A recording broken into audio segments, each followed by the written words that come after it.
Welcome to our channel. So guys, మనం ఇప్పుడు బాలాపూర్ బడా వినాయకుని దగ్గర అయితే ఉన్నాం. బాలాపూర్ బడా వినాయకుడు అంటే మెయిన్గా గుర్తొచ్చేది మన బాలాపూర్ లడ్డు.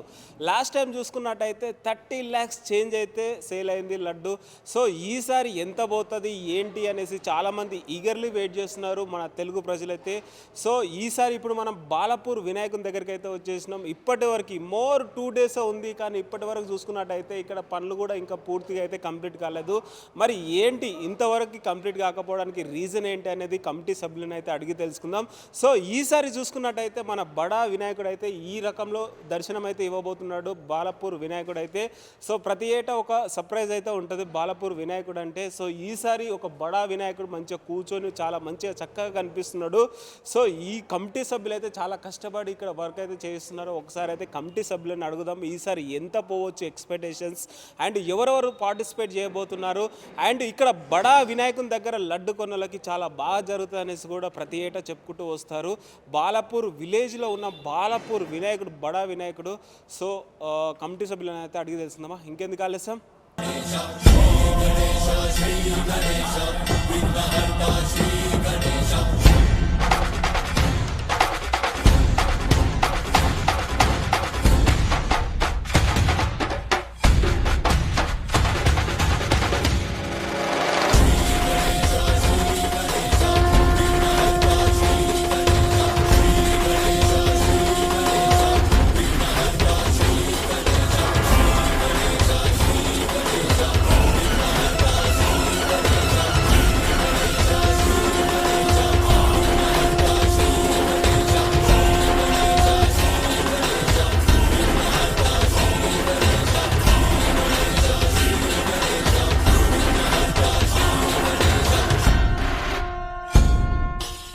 మనం ఇప్పుడు చూసుకున్నట్టయితే బాలాపూర్ వినాయక దగ్గర అయితే ఉన్నాం. మాజీ చైర్మన్ శ్రీనివాసరెడ్డి గారు అయితే ఉన్నారు. సో అడిగైతే తెలుసుకుందాం ఈసారి ఎలా ఉంటుంది, ఎలా సౌకర్యాలు ఉంటాయి అవన్నీ అయితే అడిగి తెలుసుకుందాం.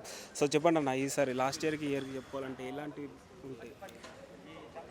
ప్రతి సంవత్సరం ఏ విధంగా అయితే మన వినాయకుని నవరాత్రుల పూజలు మనం ఘనంగా జరుపుకుంటామో, ఈ సంవత్సరం కమిటీ సభ్యులందరూ కూర్చొని ఈసారి మన మండపం ఏ విధంగా వేస్తే బాగుంటుంది, ఏ దేవుని మండపం వేస్తే బాగుంటుందని అనుకుంటే అందరూ కలిసి భువనగిరి దగ్గర ఉన్నది స్వర్ణగిరి టెంపుల్ని అనుమోదన ప్రకారం ఈడ ఏర్పాటు చేయడం జరుగుతుంది. ఇక ఈ మండపాన్ని మన డెకరేటర్ సుధాకర్ రెడ్డి అని ఆయన ఆధ్వర్యంలో జరుగుతున్నది.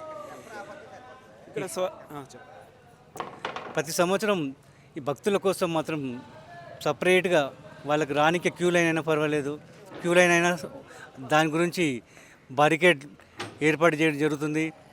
అలాగే భక్తులకు ఏ విధంగా అసౌకర్యం కలగకుండా వాళ్ళకు ముందు జాగ్రత్తగా పోలీస్ డిపార్ట్మెంట్ అయినా కానీ మున్సిపల్ సిబ్బంది కానీ వాళ్ళందరూ కలిసి వాళ్ళకి ఎలాంటి ఇబ్బంది జరగకుండా వాళ్ళ పార్కింగ్ కోసమైనా సరే, వాళ్ళు వచ్చే భక్తులకు వినాయకుని దర్శనానికైనా కానీ ఎలాంటి పొరపాట్లు జరగకుండా కూడా ఉత్సవ సమితి తరఫున జాగ్రత్తలు తీసుకుంటున్నాం. ఓకే, ఇంకోటి బాలాపూర్ అంటే మెయిన్గా గుర్తొచ్చేది లడ్డు ఈసారి ఎంత భారీ అంచనా పోయే ఛాన్సెస్ ఉందంట? గత సంవత్సరం మాత్రం శంకరెడ్డి అనే కొలను శంకరెడ్డి తీసుకున్నాడు. గత సంవత్సరం 30 లక్షల ఒక్క వెయ్యి పోయింది. ఈ సంవత్సరం 32, 33 అని మేము మా ఉత్సవ సమితి తరఫున నా తరఫున చెప్తున్నాం. కానీ ఎంత పోతుందని మాత్రం ఆ భగవంతునికే తెలియదు. ఓకే, గతంతో పోల్చుకుంటే ఈసారి ప్రజలకు ఎలాంటి సౌకర్యాలు ఇవ్వబోతున్నారు మరి ఇక్కడ? లాస్ట్ ఇయర్ ఇంచుమించు ఒక 8 లక్షల మంది భగవంతుని దర్శనం చేసుకురు. ఆ సిచ్యువేషన్ చూసుకొని ఈసారి మేము ప్రత్యేకంగా ఈ భక్తులకు పార్కింగ్ వ్యవస్థ అయినా సరే, వాళ్ళకు వచ్చినందుకు దర్శనం తర్వాత ప్రసాదం ఇంత పులిహోర వచ్చినందుకు స్వామి దగ్గర కూర్చొని కొద్దిగా పులిహోర ప్రసాదం తీసుకొని వాళ్ళకి పోనీ కూడా ఎగ్జిట్ కూడా పోయినసారి ఇటు నుంచి వచ్చి ఇటే పోయారు. ఈసారి ఎగ్జిట్ మాత్రం ఇటు నుంచి వచ్చి అటు నుంచి పంపించడానికి ఏర్పాటు చేసినాం. ఓకే, బాలాపూర్ అంటే మెయిన్గా గుర్తొచ్చేది బాలాపూర్ వినాయకుడు అండ్ లడ్డు. బాలాపూర్ విశిష్టత అంటే ఏం చెప్తారు? బాలాపూర్ విశిష్టత అంటే మెయిన్ మా లడ్డు అని ప్రతి ఒక్కరు మా వినాయకుని చేతుల్లో లడ్డు ఉన్నది కాబట్టి ఈ యొక్క గ్రామానికి అయినా కానీ ఈ మా భగవంతుని పేరు ప్రఖ్యాతలు వచ్చినాయి. కానీ ఈ స్వామివారి దగ్గర ఎవరు వచ్చి కానీ మా స్వామిని ఏదైతే కోరుకుంటారో వాళ్ళ కోరికలు కంపల్సరీ తీరుతాయని చెప్పి ప్రతి ఒక్కరు వచ్చిన వాళ్ళు చెప్తాం జరుగుతుంది. చాలా మటుకు చాలామంది ఎంతోమంది వస్తారు ఇటు వాళ్ళ పిల్లలు, కొంతమంది పిల్లలు లేనని వస్తారు, కొంతమంది ఆర్థికంగా బాగాలేమని చెప్పి స్వామి దగ్గర ఆయన ఆయన ఆలోచిస్తాడు. ఆయన మీకు ఎలాంటిదైనా కానీ కోరుకున్న కోరికలు మాత్రం తీరుతాయి అని పబ్లిక్ అనుకుంటారు. వాళ్ళు వచ్చి చెప్పినందుకు మేము చెప్తున్నాం. కానీ ఆ దేవుని మహిమ చాలా గొప్పది. ఆయన స్వామి దగ్గరకు వచ్చి ఒక 10 నిమిషాలు దర్శనం చేసుకున్నారంటే ఇక మనం మనసులో అయినా సరే ఎలాంటి కోరికలైనా వాళ్ళు నెరవేరుతాయి. గవర్నమెంట్ నుంచి ఎలాంటి సపోర్ట్ ఉందంటారు ఈసారి మున్సిపల్ కమిషన్ మన బడంగపేట మున్సిపల్ కమిషనర్ నుంచి కూడా అండి, వాళ్ళ సిబ్బంది కూడా మాకు ఏ విషయంలో అయినా కానీ వాళ్ళు తోడ్పాటు అందిస్తారు మాకు. ఇప్పుడు రోడ్లు అయినా సరే మన ఎలక్ట్రానిక్ సిబ్బంది వాళ్ళు కూడా ఇప్పుడు లైట్ల గురించి పోల్స్ అనేటి కిందకుండే అది పైన మేము ఏ పని చెప్పినా కానీ వాళ్ళు మాత్రం ముందుకొచ్చి మీకు ఎలాంటి పని అయినా సరే మేము చేసి పెడతాం, మీకు ఏం కావాలని ముందుకొచ్చి అడగండి, మీకు ఆ పని మేము చేసి చూపిస్తాం అని వాళ్ళు ముందుంటారండి. ఎలాంటి విషయంలో అయినా కానీ ముందుకు వస్తారు. స్వర్ణగిరి మండపం ఇక్కడ ప్రత్యక్షం చేస్తున్నారు కదా, స్వర్ణగిరిని ఎందుకు ఎంచుకున్నారు? అంటే గత సంవత్సరం అయోధ్య రామ మందిరం నిర్మించడం కదా, అలాంటి నమూనా గుడిని ఈ సంవత్సరం చాలామంది కమిటీ మెంబర్లు అందరూ ఒక డిసైడ్ చేస్తాం ఏది గుడి కట్టాలి, ఏ మండపం చేస్తే బాగుంటుంది అంటే అందరు కలిసి ఈ మధ్యలో భువనగిరిలో స్వర్ణగిరి టెంపుల్ చాలా బాగుంది. ఆ టెంపుల్ మనం ఒకసారి మన దగ్గర బాలాపూర్లో కూడా నిర్మించుకుంటే, అలాంటి నమూనాతో మనం నిర్మించుకుంటే చాలా బాగుంటుంది.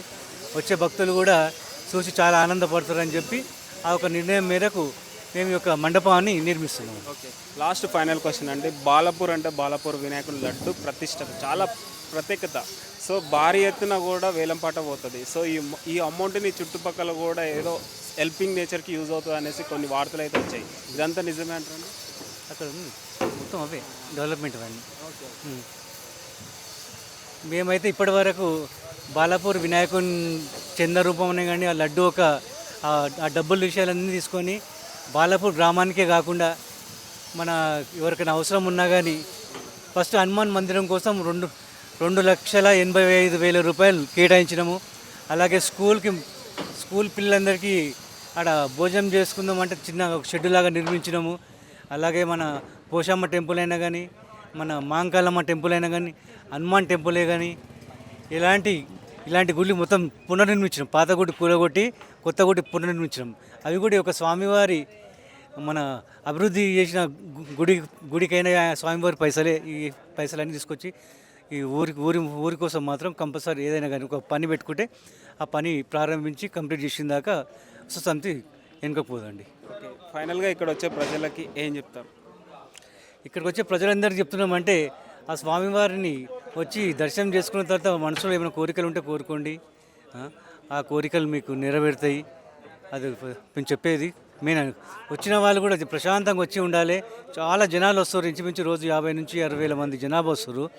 వాళ్ళ గురించి మేము సౌకర్యాలు మాత్రం మా ఉత్సవ సమితి తరఫున పెద్ద ఎత్తున ఏర్పాటు చేస్తున్నాం. కానీ అందుకే వీళ్ళు కూడా కొద్దిగా జాగ్రత్తగా ఉండి ఏమన్నా పొరపాటు జరిగినా కానీ కొద్దిగా మా దృష్టికి తీసుకొస్తే మేము అలాంటి మళ్ళీ జరగకుండా మేము ముందు జాగ్రత్త తీసుకుంటాం. ఇంకోటి అంటే చాలా డౌట్ ఏంటంటే ఇక్కడికి వచ్చినప్పటి నుంచి ఇంకా 2 డేసే ఉంది పండుగ.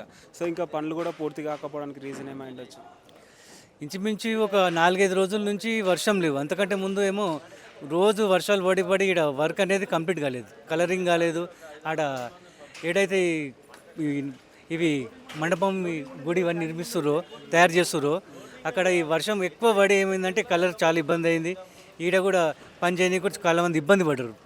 అందుకని కొద్దిగా లేట్ అయింది. కానీ పండుగ లోపల ఎట్టి పరిస్థితుల్లో పూర్తిగా కంప్లీట్ అవుతుంది.